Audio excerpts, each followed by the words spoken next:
then my experience is you can't sleep with 10, 15, 20, 30, 40, 50 individuals in a day unless you're under the influence of something. Is that what a hardcore prostitute does? 30 to 50 people a day?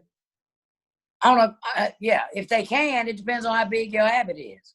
Okay. My habit was $30,000 a month. And that's because when I came off the cold-blooded tour where we all had free dope. And now I know I've never had any free dope yet. I had to do what I had to do. It took me from Beverly Hills to behind the trash dumpster.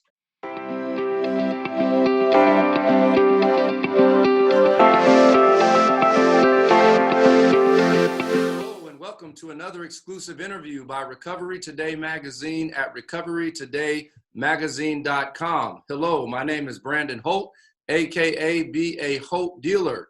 I'm a correspondent for this great magazine company, and it's an honor today to have a very special guest with us. This lady is a motivator. She's an inspiration. She's known not just over the city of Houston, but she's known all over the state of Texas, all over the United States for her great work and her great story. I had the pleasure of meeting our guest about 6 years ago when I was working at the prison in Dayton, Texas. And when I met this lady, she was just a ball of fire. And when I heard her story, it was so compelling that it brought tears to my eyes. So everybody, if you would, welcome. I would like to present Miss Kathyrn Griffin. Kathy, how you doing? I am well. I'm well. How's it going? Thank you for having me. You are very welcome. Thank you for coming on. How's it going in the city of Houston today? It's an interesting day. It's a very interesting day. The virus is still out here. The peaceful protesters are out. The fools are out. It's an interesting day. And I know you told me you were working 14 to 18 hours a day. Are you getting some rest when you get home? I'm getting rest today only because I could use this interview as an excuse to stay home. Well, that's good, Kathy. We want to go ahead and jump right into it, into your story. You have a compelling story. We want to just kind of give you the floor. You went from a college student to a prostitute.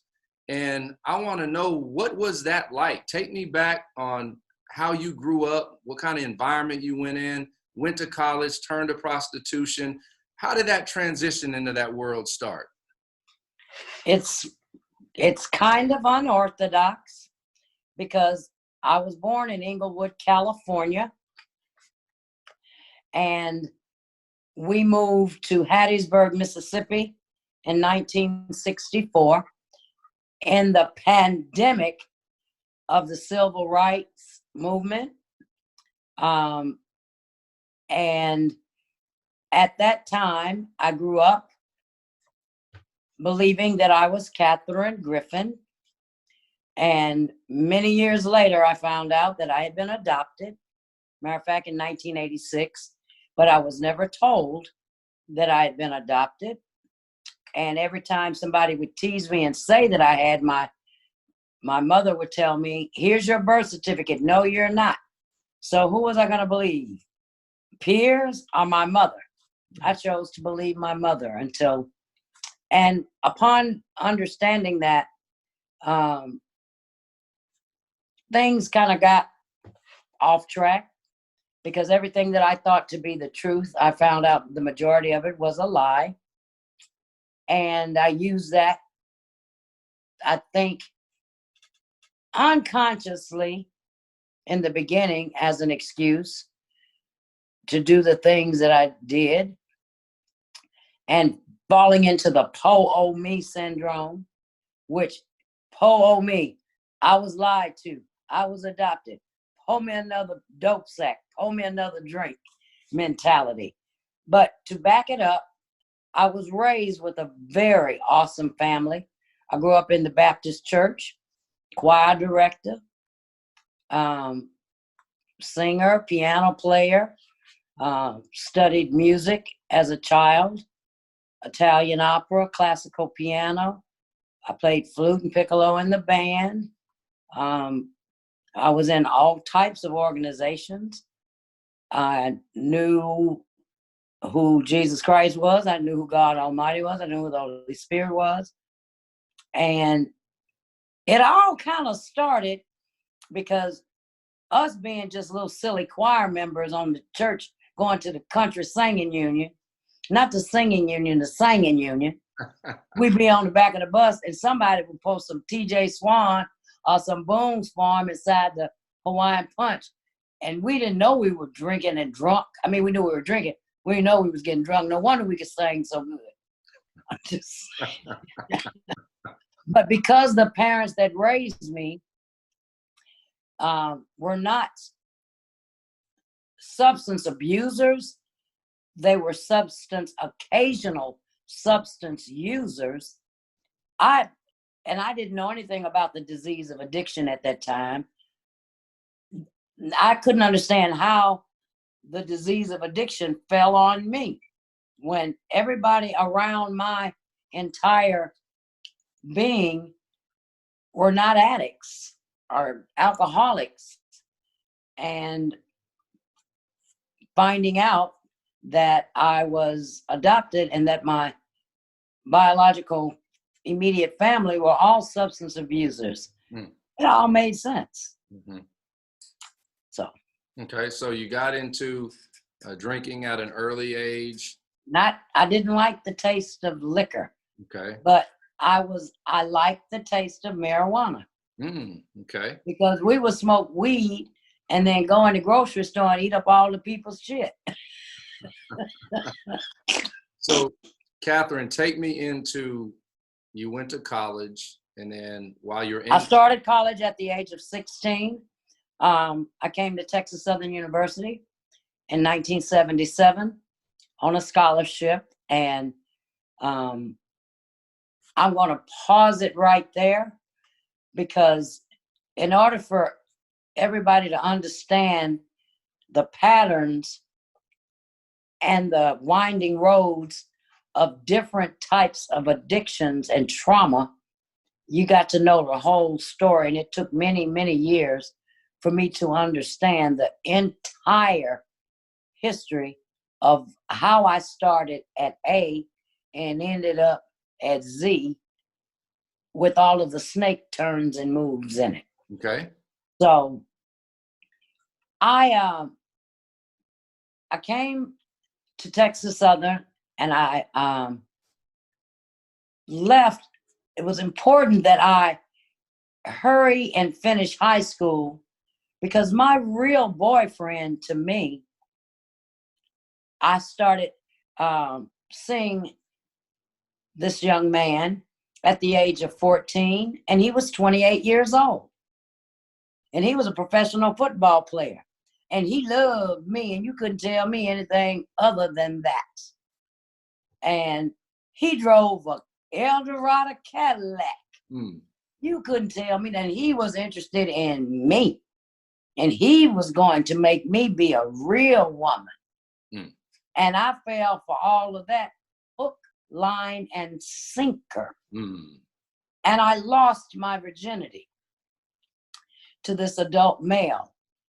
You couldn't tell me that that was rape, that that was child molestation, because he treated me well, even though he had an adult girlfriend that he impregnated with twins that sent me to the hospital with an ulcerated stomach because I didn't know how to handle that part.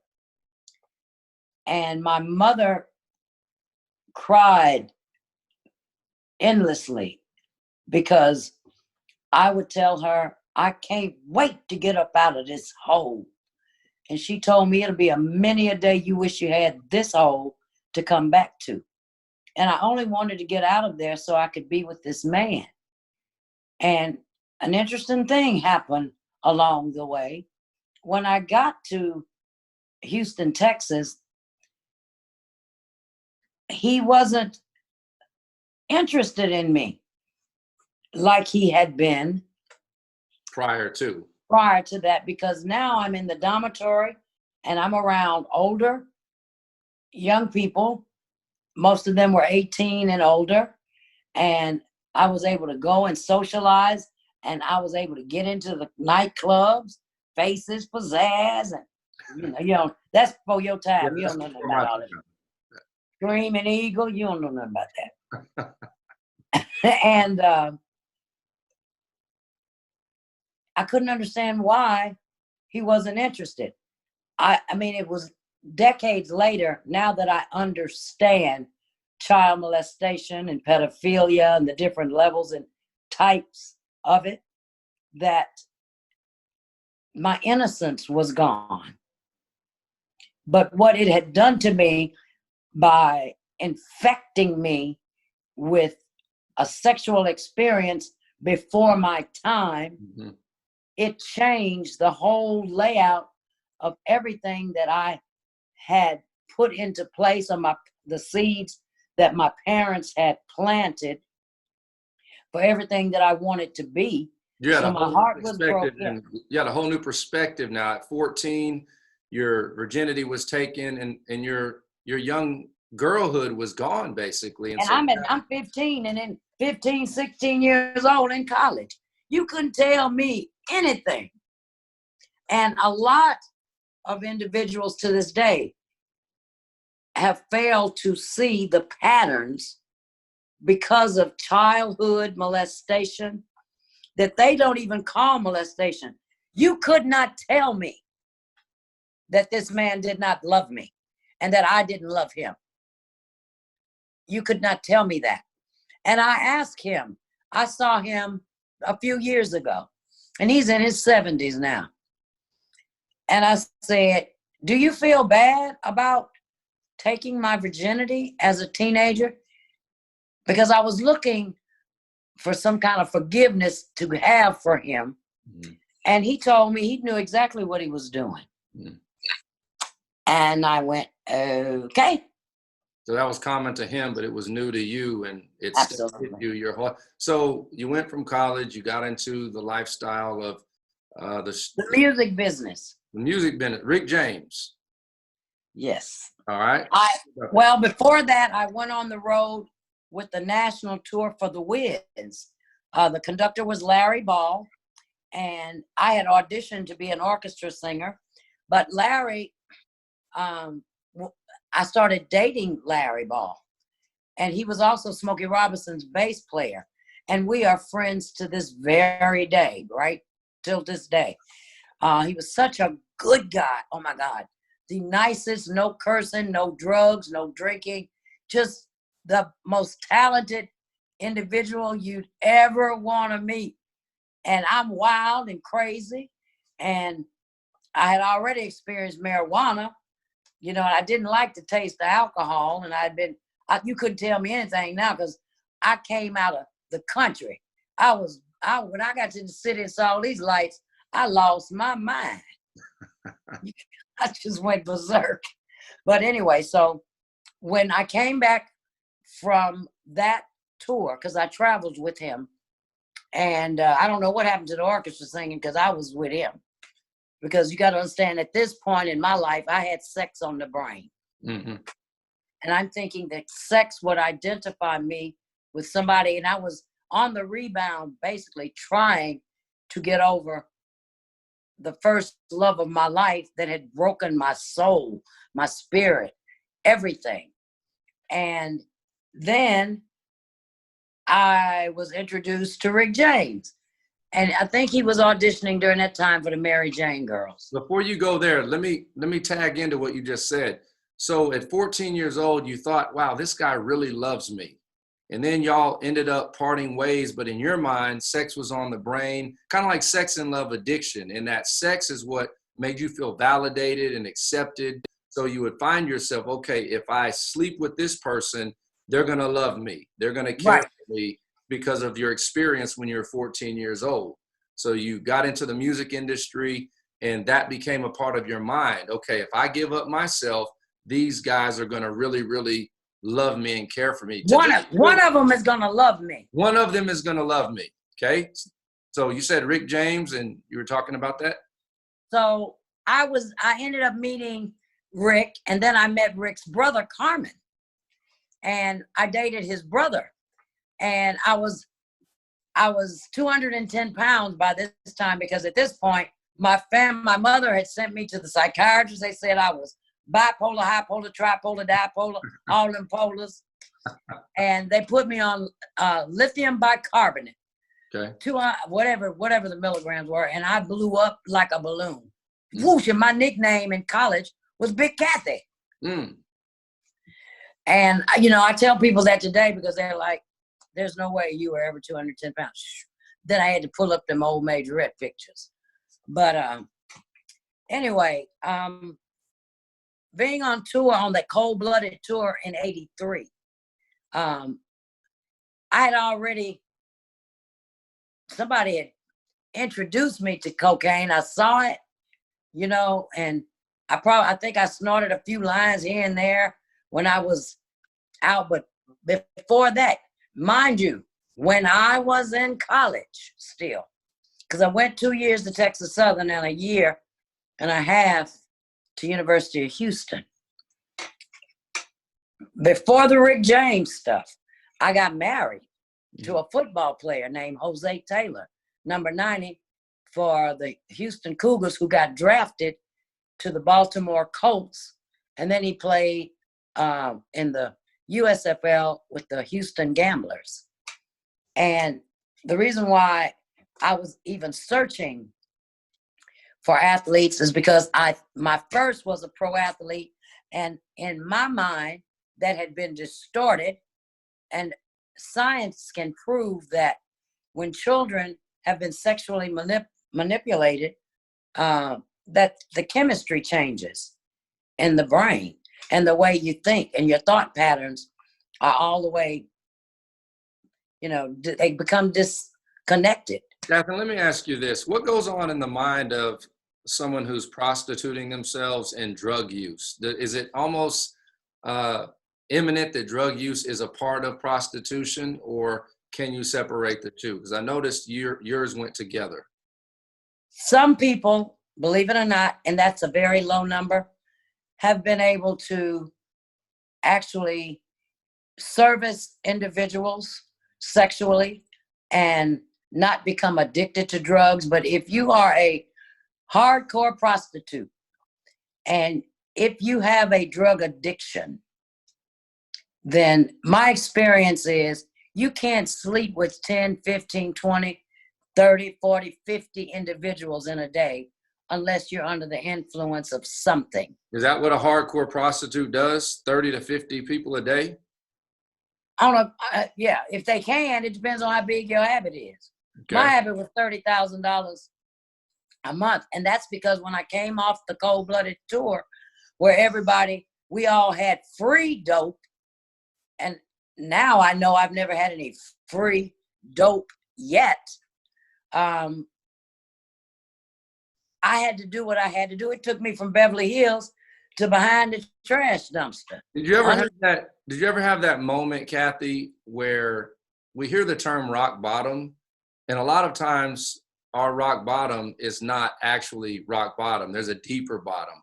When was that moment where you said to yourself, something has to change? I can't keep living this life. I need to sober up and I need to change my lifestyle. During some of the rapes that occurred, the vicious, violent rapes during my prostitution, crack career, because that's what it was. You know, when I would prostitute, that's going to work. It was my job. That's because I lived to get high and I got high to live. And it became to a point where I had to stay high so I wouldn't think about how much damage I had done or my family I had hurt. And then when I began to have children, and not being able to raise them because I knew I wasn't a worthy parent.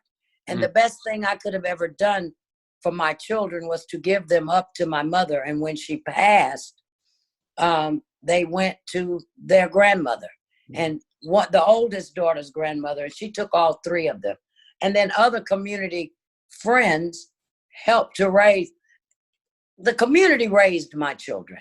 Mm-hmm. And by the grace of God, when I signed them over, and to this very day, legally on paper, my three daughters and I are the Griffin sisters. They became my sisters. But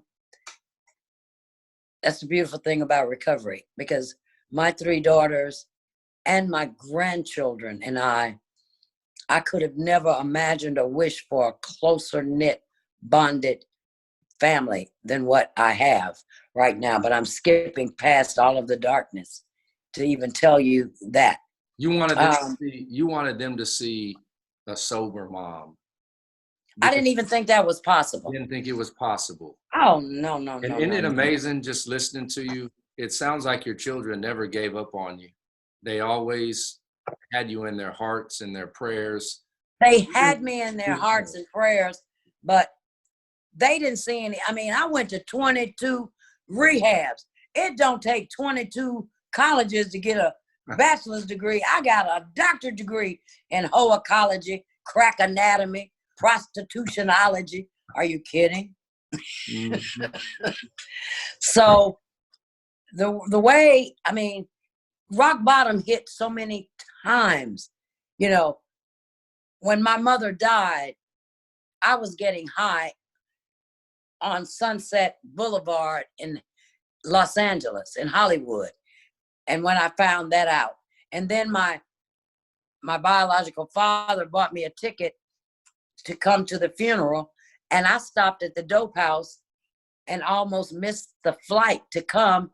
And it was so crazy, because if you ever saw the movie Imitation of Life, where the girl runs down in her mother's funeral after she had been she wasn't a good person, and she got there in the middle of the funeral and just ran up to the casket and didn't get to tell her mama bye. And my mother used to tell me that I always reminded her of the girl, which was Lana Turner, who played in Imitation of Life. I never understood it. Now I understand it, because my biological mother is white and my biological father was African American. And the parents that raised me, my mother looked Caucasian, but she was black. And my father was very dark with cold, wavy hair. So I was a perfect match for them. So you couldn't tell that I had been adopted. There was no reason for me to even think that way. And back in those days, they didn't, they covered up adoptions back in my era, because, I was born back then in Isaac. Mm-hmm. Kathy, let's shift gears. I was looking at some stats on human sex trafficking. There are more than 4 million victims of sex trafficking globally. 99% are women and girls. There's no official estimate of sex trafficking victims in the United States. 7 in 10 victims were exploited in Asia and the Pacific region. Girls in foster care are particularly vulnerable to sex trafficking. Profits from forced sexual labor are estimated at $99 billion worldwide. There's an estimated 9,000 illicit massage parlors across the United States, which is a major for sex trafficking. So many stats. Prosecutions of sex trafficking are down in the United States. Profits from illicit massage parlors, $2.5 billion a year. Victims are still arrested for crimes they were forced to commit by sex traffickers. Kind of take us into that world of sex trafficking, that dark world that most people have no idea what could be going on in a suburb, could be going on in any neighborhood, any type of environment. What's going on in that world, and what signs parents look for, especially that have young daughters? Well, the times have changed drastically, but one thing that has not changed, the hook, line, and sinker for any young girl or young guy is being groomed and told that I'm going to love you and I'm going to take care of you. And a lot of times they are groomed by nobody understands you, like I do. And I'm going to give you things and show you things that your family cannot show you. And a lot of people, it's not just you walking down the street all the time, somebody just snatches you in a car. That's a portion of it. That's so small. But most people are groomed into the life, are coerced, we call it Romeo pimped into the life. And just for the record, pimps don't look like the guy with the funny hat and the cane and the platform shoes and the funny clothes. Today, you have just as many female pimps or traffickers as you do male. And hurt people hurt other people. And sick people make other people sick. And then a lot of individuals were caught up like me looking for the very thing that hurt them because we didn't know that what we were doing was going to hurt us. We were innocent and we believed what the person that we fell in love with was saying to us. And we were convinced that our parents just didn't want us to do it. And all of us, almost every adult living today, wanted to be grown before their time. Did you want to be grown before your time? I did. So, Kathy, what I'm kind of hearing you say is that the pimp would prey on someone who's vulnerable. And most of the time, did the young girl, young boy, were they lacking some kind of validation in their home? Was mom missing, dad missing, or were they actually abducted from the home and forced into that lifestyle? Each case is different, but it's a little of all of that. Mm-hmm. And everybody wants to be loved, whether they say they do or not, but nobody ever taught any of us what real, true love looks like for each individual. No two people are just alike. What feels right for you could be totally wrong for me. If you had a pizza, would you share your pizza with me? I don't know, Kathy. It depends on how. Yes, I would. And if you did, and I ate it, I'd stop breathing and die because I'm highly allergic to cheese. So what's right for you might kill me. What's right for me might kill you. I like my steak burnt, killed, no moo, with the bread burnt like most people scrape it off. I like that. That's what I'm down like that. Right. So remember when we talked the other day, I was asking you, hey, Kathy, you got a minute? And you told me you were on a rescue mission. I said, Holt, I got to get back to you. I'm going to rescue. What is a rescue mission? What were you doing? Well, that particular day, somebody had dropped a 15-year-old cognitively challenged young lady in a parking lot at a business. And she had been with a 67-year-old adult male who had drugged her and had sex with her. And she was just wandering around. And the deputies happened to run her name and found out she was a runaway. And she had a no bond warrant in another county. So they called me because I was working that day in this business, interviewing some ex-offenders for employment. And they called me out, and I was able to call into my precinct and have one of our deputies to transport her to the county halfway, and that the other county met them halfway so that we could get her off the streets and to safety. And I was able to reach her family, and her grandmother let me know that she was cognitively challenged and she was depressed because her mother was an addict. And she told me she needed to be high because she could go 4 days without eating. She just needed water. So she would, and then she would be high to perform these sexual acts. And she would always be lured off by somebody on the internet, on those chat sites and stuff. So you would go out with someone like the police officers, or would you go out by yourself? Back in the day, I would do it by myself. It's not safe to do that anymore. What I do now is when we have first of all, I'm the human trafficking director now at Harris County Constable Precinct 1. I deal with the services and restoration and recovery and rehabilitation. And I am a recovery coach specialist. I'm a peer-to-peer specialist. And I deal with everybody I meet them right where they are in their recovery. Recovery looks a lot of different ways. And I understand that. And first of all, you have to know how to deal with each individual's truth.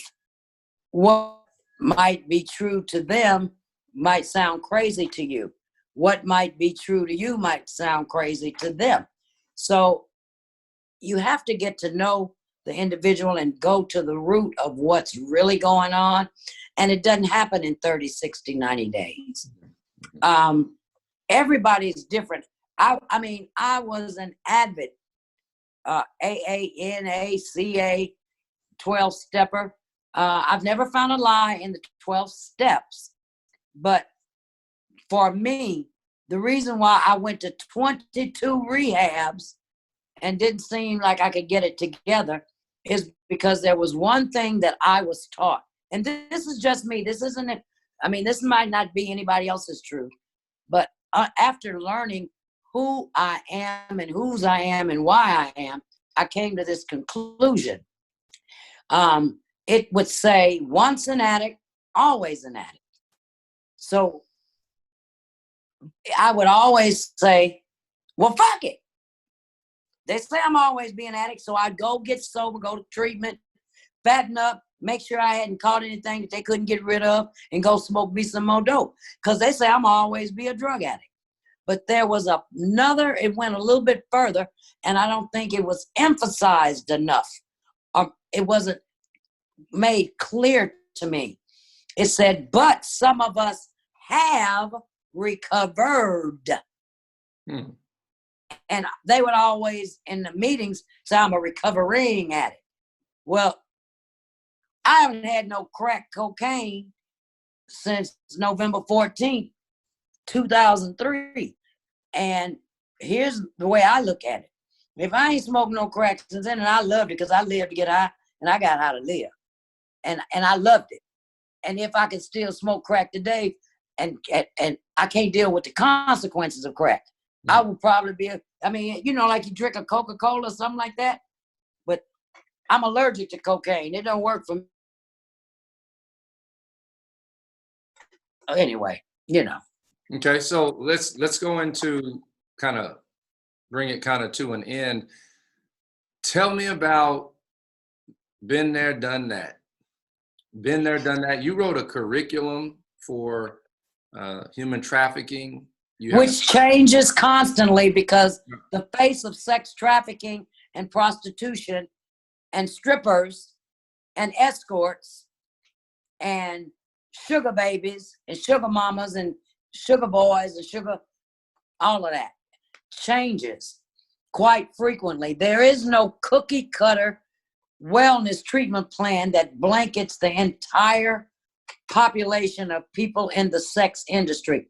Those that call themselves willingly in it, those who were forced in it, those who were coerced in it, those who were totally victimized by being in it through incest, and it just goes so deep. You'd need a whole week to talk about the different phases of this. But because I was never allowed to address the molestations, the rapes, the abortions, I was only allowed to deal with the disease of addiction.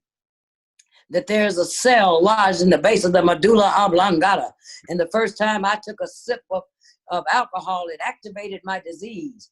But what my real problems were, I was not able to go down, dig, and talk about it. Because first of all, back in my era, you know, rape and adoption and sex, and I mean, there are a lot of shameful stigmas attached to it. And times have changed totally now. I mean, you can get a 2 and 3 year old twerking and know a lot about sexuality. So today's importance, I had to do something because there were so many other people who were suffering like me that didn't seem to be able to get sober. And when they told me that I was facing all that time in prison, you know, 25 to life plus, I could end up doing 33 years day for day for just being arrested on my 6th prostitution case and an empty crack pipe. And I became one of the guinea pigs for the first drug court in Harris County, the Harris County Star Drug Court, which is success through addiction recovery. If I had messed up one time, I would have been serving all that time, and I'd still be in prison as we speak. And for some reason, at the thought of that, I hadn't killed anybody. I didn't break in your house and rob you. I didn't stab you. That was so excessive. And I knew that I was just hurt and broken, and I needed to get the pain out, that God allowed me to be able to go through that mess to come up with the message and go through all those tests to have this testimony. And I would be able to identify with those who had never, including men, would never talk about sexual molestation or even prostitution and certain points and times in life. And when I was able to do this, and I've been doing this now a very long time, and I've had thousands and thousands that have come through me, and we've actually gotten a life. And we can, because everything that happened to me from this second on back to this very second is Black history. I can't change it. And I've never done anything that hasn't been done on earth. I don't care what it is. It does not matter. I think that's amazing too, how your love for helping people, women come in and you bring them into treatment. I noticed in one of your previous interviews, you start to change the language. You meet them where they are. You allow the young ladies to be themselves, and you slowly start tapering down the way that they communicate. And right before their eyes, you're transitioning them into a young lady because you've been there, you've done that. So there's nothing that comes to you that you haven't seen. And this is your purpose in life, Kathy. This is not what you do. This is who you are. And all of the lives that you have changed out there is making the world a better place. Suppose there's a mother watching and she has a 14, 15-year-old daughter or a young boy, and they want to start having sex at 14, 15. What would you say to them, knowing what you know today? I beg parents to monitor all their social media. Look for signs of all of a sudden they're wearing different clothes that you didn't purchase. You know, they don't have a job.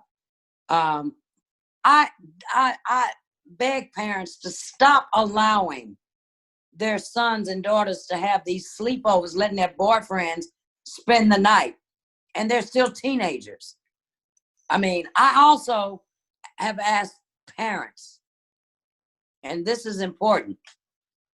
I'll say, would you rather your children have sex, smoke marijuana, drink, do drugs at home? How many of you all would like that? And they raised their hands. And I said, okay, why would you want that to be? And they would say, well, because at least I can monitor it and I know what they're doing. And I say, and I get that. But now let me tell you what you've really done. First of all, you've given them permission to have sex, and some of them might be 18 and the daughter might be 15. So that's against the law. You're allowing minors to drink and do drugs, and you some of them supply it. So now you've broken the law, and you've taught them it's okay to break the law. And then when it gets out of hand, then you know you're freaking out. Oh my God, what happened? No, it is true. We were all exposed to something. You just have to make sure you plant the right seeds. And today there's help that wasn't available back in my day, you know. And another thing, grown people do just what grown people want to do. And you cannot beat them over the head with the Bible or your way. It takes time. And there are individuals out there who have been there and done that, come through it, survived it, and have a new purpose and a new path. But you cannot enforce all of your beliefs on somebody else. You have to meet them where they are and find out the formula that works for that individual. No two individuals are totally identical. Even identical twins don't pee at the same time. They don't swap. Powerful story, Kathyrn Griffin. We love you. We appreciate you. So many lives have been changed. Does faith play a part in your sobriety still to this day? The FOG. You know what that is? No. That's the favor of God, baby. And I'm going to tell you, when I was my lowest. Come on now. I remember in my cracked out mind, I would steal the Bible out to come, I'm trying to keep this clean. The hot sheet motels, the hourly motels, the dives. I'd steal the Bible and I would read me a Bible verse every day. And then I read about Mary Magdalene, and she was Jesus' friend, and she was a prostitute. So I figured if he befriended her, he could sure befriend me. And then all the rest of the prostitutes in the Bible ended up being people who followed God, all with the exception of Jezebel, and the dogs wouldn't even eat her hands. So I figured if he could save him, I know he could save me. I'm just saying. Well, you said you sing too. Can you sing still to this day? I used to sing. My daughter and my grandchildren, and they're musicians. But I love the Lord, and he heard my cry. That's great. That's great. Well, Kathy, what do you want the world to know as we close this interview? Whoever's watching out there, what can you say to the audience? Somebody out there may be on the streets who happen to see this. Somebody came off the street. Somebody's in their drug addiction right now. There's a parent hurting. There's a father hurting. Somebody's watching their child suffer. What can Kathyrn Griffin leave us with?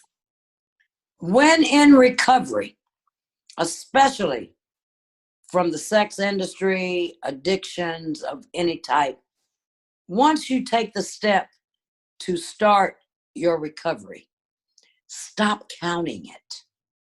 First of all, if you can't tell me how many days you've ever smoked a joint or taken a drink, why are you counting? Oh, I went to treatment for 30 days. I'm healed. 60, 90. First of all, you're in recovery for the rest of your life. And if you can't tell me the day that you're going to die, how in the world and why in the world are you counting it? It is a process. We get up and start over every day. And sometimes you will slip and fall. But you have people out there like yourself, myself, and others who are doing our very best to pick you up and dust you off, and let's keep going. I don't care how long your sobriety periods are. You've got to learn to hold on when the bottom falls out. Like that ride at the carnival. You up against the wall and the bottom falls out, and then it's spinning, and then all of a sudden it comes back up. So is it in life. Wisdom is the principal thing, therefore get wisdom. But don't mess that up and be wise and dumb. Seek help. Please be open-minded, and patience is the key to anybody in recovery. And just because they slip, don't give up on them. Don't put them down. And just because they're changing, you might not like the person that's changing, because have you changed? And change isn't always comfortable, but change is really good. Kathryn, So, you are a hope dealer. You've dealt a lot of hope tonight. I know somebody was encouraged and inspired by your words of wisdom. This is Brandon Holt from Recovery Today magazine. Thankful to have Miss Kathyrn Griffin. Enjoy the interview. Kathy, thank you so much, and we wish the best for you in all of your endeavors. and the same to you. Thank you. Thank you. God bless all of you. Thank you.